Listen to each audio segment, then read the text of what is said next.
하나님 아버지, 주를 사랑하는 귀한 백성들이 이 새벽에도 주의 깨워주심과 이끄심을 따라 주의 전에 나와서 이 새벽 예배를 올려 드립니다. 새벽을 깨우는 자들을 기억하시고 기뻐하시는 주여, 오늘도 우리는 갖가지 삶의 기도 제목들을 안고 왔습니다. 그러나 주여, 저희가 교회를 섬기고 사랑하는 이 마음부터 출발되게 하시고, 교회를 통하여 우리가 하나님의 뜻을 이루어 드리고 복을 누리는 종들이 되게 하여 주옵소서. 예수 그리스도의 이름으로 감사하며 기도드렸습니다. 아멘. 오늘 하나님께서 우리에게 주신 말씀은 사도행전 2장 42절부터 47절까지 합독해서 읽도록 하겠습니다. 사도행전 2장 42절로 47절. 신약성경 191페이지입니다. 42절부터 합독합니다. 시작. 그들이 사도의 가르침을 받아 서로 교제하고 떡을 떼며 오로지 기도하기를 힘쓰니라. 사람마다 두려워하는데 사도들로 말미암아 기사와 표적이 많이 나타나니 믿는 사람이 다 함께 있어 모든 물건을 서로 통용하고 또 재산과 소유를 팔아 각 사람의 필요를 따라 나눠주며 날마다 마음을 같이하여 성전에 모이기를 힘쓰고 집에서 떡을 떼며 기쁨과 순전한 마음으로 음식을 먹고 하나님을 찬미하며 또 온 백성에게 칭송을 받으니 주께서 구원받는 사람을 날마다 더하게 하시니라. 아멘. 오늘 적용 제목을 좀 나누겠습니다. 교회와 성도의 길은 십자가에서 시작하여 부활 신앙과 함께 성령 사역에 도달해야 완성된다. 그렇게 적어봤습니다. 교회와 성도의 길은 십자가에서 시작하여 부활 그리고 성령 사역에 도달해야 완성된다. 오늘 사도행전 2장은 우리에게 많은 그 교회의 꿈을 주시는 말씀이죠. 저도 어렸을 때 사도행전 2장과 4장을 보면서 그렇다, 교회는 이래야 된다, 그런 마음이 들어오고부터 사실은 제가 몇 주 전에도 그런 설교를 했습니다만 도무지 교회에 만족하게 되질 않는 거예요. 어렸을 때는 어른들이 이끌어가는 교회가 만족스럽지 않더니 신학생 때는 어떻게 교회 지도자들이 교회를 저 따위로 인도하냐. 그래서 교회에 대한 지도자에 대한 불만족이 마음에 가득했습니다. 그러다가 어쩌다가 이제 제가 목사가 됐잖아요. 또 개척도 하게 됐잖아요. 이제 제 손으로 교회를 이끌어가는 그런 위치가 되고 나니까 왜 나는 이거밖에 못하지? 자기 자신을 자책하는 그런 목회를 하기 시작하더라고요. 물론 그런 자의식이 있었기 때문에 그래도 동네 교회들 중에서는 조금 그래도 뭔가 괜찮나? 이제 그런 마음이 들기는 했죠. 누가 봐도 우리 교회가 그래도 좀 다르다, 좀 바로 하려고 애쓰는 교회 같다, 뭐 그런 말을 꾸준히 듣고 40년을 살아왔어요. 뭐 교회가 명성교회에 비하면 참 작은 교회지만은 그러나 한국 교회 중에서는 중형 교회고 세계 교회로 비춰보면 대형 교회로 숫자도 좀 있고, 그 다음에 그 안에 있는 신자들이 신앙하는 모습은 더더욱 괜찮다. 비교적으로 그렇게 보였지만 그러나 제 마음속에 이건 내 마음속에 주셨던 사도행전 2장의 그 교회, 사도행전 4장의 그 교회, 그 교회를 비교해 보면 턱도 없이 부족하다. 이제 그런 생각이 늘 마음속에 있어 왔고, 솔직한 얘기로 이건 어쩌면 내 인생이 숨을 쉬고 있는 동안은 이루기 어려울 것 같다. 이제 이런 생각이 나는 거죠. 잘한다고 한 6, 7년 스스로 비교적으로는 잘한다고 생각했는데, 그런데 암초에 걸려서 보니까 아이고, 이 교회 사실은 사람들은 다 변한 건 아니구나. 어떤 의미에서 성령의 권세에 눌려 있었을 뿐이지 사람이 변한 건 아니야. 가르쳐도 다 변하는 건 아니는구나. 먼저 이런 마음이 들어오면서 낙심스러워지는 마음들이 생겼었고, 지금도 여전히 우리가 미사 채플로 모여서 열심을 내고 있지만은 내가 눈을 감을 때까지 저 꿈꾸는 교회로 가기에는 좀 어려운가, 이제 이런 생각을 하고, 겸손히 보면 제가 살아오면서 그런 교회를 본 적이 없으니까 그게 현실적으로 이루어지기는 좀 어렵다, 이제 그런 생각도 들고, 그러나 또 한편의 마음속에는 그게 그냥 들어오는 대로 교인들이 들어와서 신앙생활을 하는 그냥 몰려 있는 무리가 함께 있는 교회는 그렇지만, 지금 우리 공동체는 무리는 아닌데 그냥 무리로 지어져 있는 것이 아니고, 그래도 이 시대 제자로 모여 있는 교회인데 희망을 가져봄직한데, 뭐 이런 마음도 일어나고, 하루에도 여러 번 생각이 천국과 지옥을 왔다 갔다 하면서 살아가고 있습니다. 그런데 오늘 성경 말씀은 우리에게 그게 왜 어렵고, 그게 어떻게 하면 쉬운 일을 우리에게 얘기해 준다는 생각이 아침에 들었습니다. 그 2장에서 말하고 있는 우리가 꿈꾸는 그 교회, 그게 왜 어려우냐, 그걸 우리에게 보여주고도 있고, 그러나 그것은 가능하다라고 하는 가능성도 보여준다, 그런 생각이 오늘 아침에 많이 드는 거죠. 이 둘 사이에 제 마음도 오늘 아침에는 끼어 있습니다. 우선 그 교회가 그렇게 우리 마음속에 드는 이유가 잘 나와 있잖아요.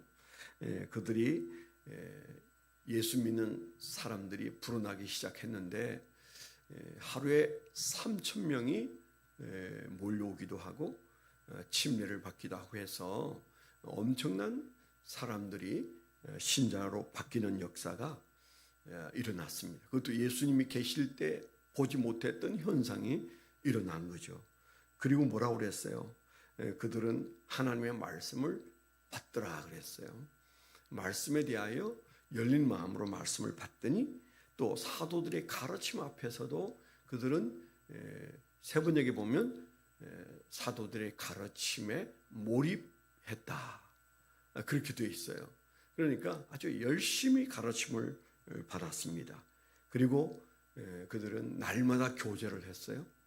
그리고 떡을 뗐어요. 여기 떡을 뗐다는 말은 밥을 먹었다는 말도 되지만 애찬과 성찬이라는 의미도 그 안에 있는 겁니다. 성찬도 이루어지고 애찬도 있었다, 이제 그런 얘기죠. 밥 먹는 거 보면 신앙을 알 수 있다고 그러잖아요. 밥 먹는 게 버거우면 은혜가 식은 겁니다. 우리가 가정교회를 하고 있는 교회지만은 밥 먹는 거 힘들어, 이거 어떻게 감당해? 그러면 이제 은혜가 식은 거예요. 힘들어도 먹자, 이렇게 돼야 되는 거죠. 그때 그들은 날마다 떡을 떼고 교제했다. 그리고 뭐예요?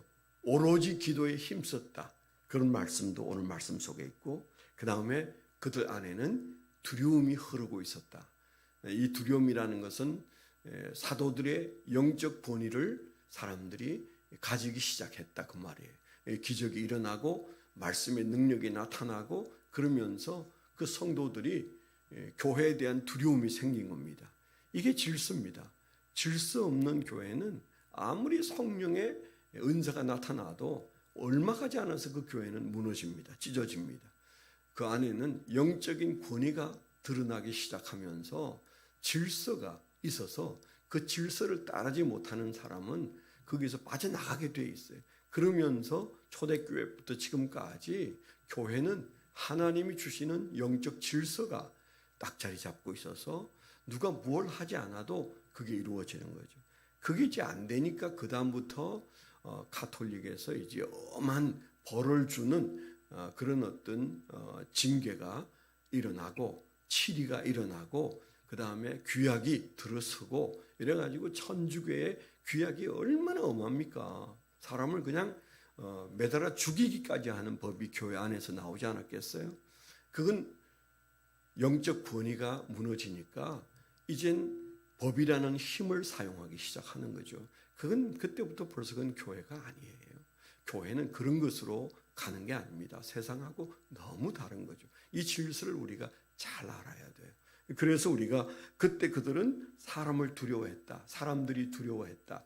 영적인 권위가 들어서기 시작했는데 그게 뭐라고 얘기하고 있습니까? 하나님의 역사와 기적이 일어나기 시작하면서 영적 질서가 서더라. 두렵다. 교회여. 이렇게 되는 거죠. 그 다음에 이제 함께 모여서 그들이 물건을 통용했다. 소위 말하는 공산주의의 이론이 여기에서 나왔다.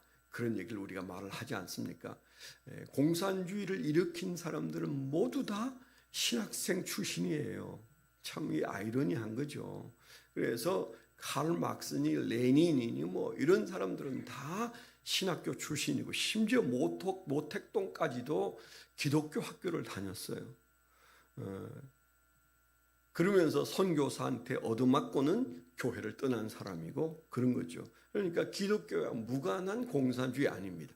기독교와 아주 밀접해 있어요. 그러니까 기독교에 반하는 어떤 행동이 공산주의를 만들어낸 거예요. 그러니까 공산주의가 성경에 나와 있는 것을 하나님이 못하면 우리가 하겠다. 교회가 못하면 우리가 한다. 뭐 이렇게 되는 거죠. 우리가 참 조심해야 되는 것이 이 시대 우리 한국도 마찬가지예요. 작은 교회들이 세상에 질서를 만들다가 이제 세상이 살만해지니까 교회를 우리의 질서의 중심에 교회가 있다. 이렇게 믿는 사람이 누가 있어? 조선에서 대한민국으로 건너오는 그 모든 과정에서도 이승만부터 시작해가지고 김구로 해서 수많은 사람들은 다 기독교인이었어요. 33인 중에 16명이 기독교인이었으니까 그 교회의 분포는 아주 적은데도 그런 일이 일어났어요. 이제 그렇게 사실은 기독교의 정신이 이 세상을 바꿔놓는데 그들이 물건을 서로 통용하는 일들이 그때 일어났고 그리고 교회가 그 감당을 못할 때 공산주의도 등장하더라.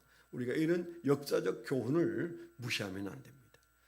지금 한국에 그래도 많은 교회들이 있어서 이 세상을 정화하는 기능을 가졌으나 이제는 교회가 소금이 마치 발에 밟히듯이 이렇게 되는 상황이 되니까 이제 사실은 바로 그런 공산주의가 등장하듯 세상이 교회를 깔고 일어서는 그런 일들이 일어날 수 있는 시대로 우리가 가고 있지 않은가 이런 걱정을 우리가 이 새벽에 하면서 성령 충만한 교회가 되게 해달라고 한국교회와 한국교회 목회자들이 이 사회를 이끌어갈 수 있는 역량을 달라고 그 두려워하는 권세가 위로부터 와야 돼요. 그래야 이 세상이 교회 눈치를 보기 시작하는 거죠.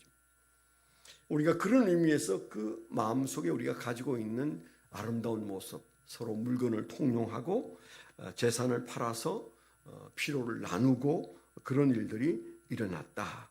그리고 하나님을 찬미하고 사람들에게는 칭송을 받기 시작하고 날마다 구원받는 사람들이 더하여졌다. 뭐 이런 내용이 우리가 읽은 말씀에서 나오는 거 보면 딱 그거다. 우리가 원하는 교회가 그건데 이런 마음이 들잖아요. 아직도 우리가 좀 희망을 가지고 우리가 이 희망의 세계로 교회가 가야 한다.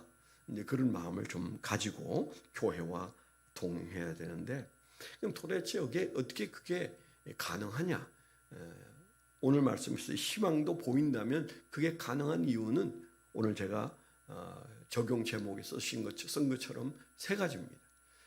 그 앞에 있는 베드로 사도가 일어나가지고 길거리에서 설교를 시작했어요. 그런데 기가 막힌 설교를 했습니다. 그 설교를 듣고 사람들이 듣자마자 마음에 찔림이 일어나기 시작하고, 아유 형제들아 우리가 어찌하면 좋을꼬, 그러면서 회개가 일어나고 바로 이런 많은 역사가 일어났거든요. 바로 그 앞에 무슨 일이 있었습니까? 성령이 강림하셨어요. 그리고 설교 내용을 들어보면 세 가지가 나와요. 첫째는 십자가를 얘기합니다. 십자가의 신앙. 우리가 십자가를 이해하지 못하고 십자가 앞에 눈물이 나지 않는 신앙은 신앙 아닙니다. 예수 그리스도와 함께 죽은 자들의 공동체예요. 예수와 함께 죽은 적이 없는 사람은 그냥 교회에 묻어있는 무리에 지나지 않습니다. 그들이 십자가를 경험했어요.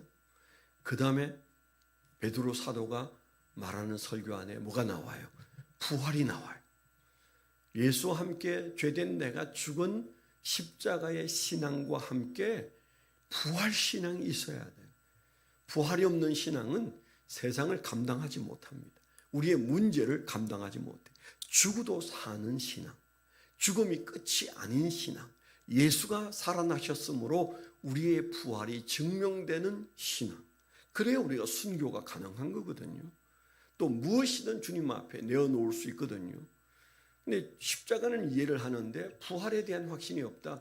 뭘 내어놓을 수 있었어요? 시간을 내어놓을 수 있었어요? 물질을 내어놓을 수 있었어요? 불가능해요. 그래서 부활신앙이 얼마나 중요한지 몰라요. 그런데 세 번째까지 가야 된다고 그랬죠. 세 번째는 성령 사역이에요. 성령과 함께하는 신앙이에요. 성령의 역사심을 느끼고 성령께 붙잡히고 성령 충만해지기까지는 우리의 신앙의 길이 온전해질 수가 없어요. 교회도 마찬가지입니다. 십자가의 은혜가 있는 교회인가, 부활의 능력을 가지고 있는 교회인가, 그리고 성령이 우리를 휘감아서 역사하고 계신가, 이 세 가지 질문을 던져야 돼요.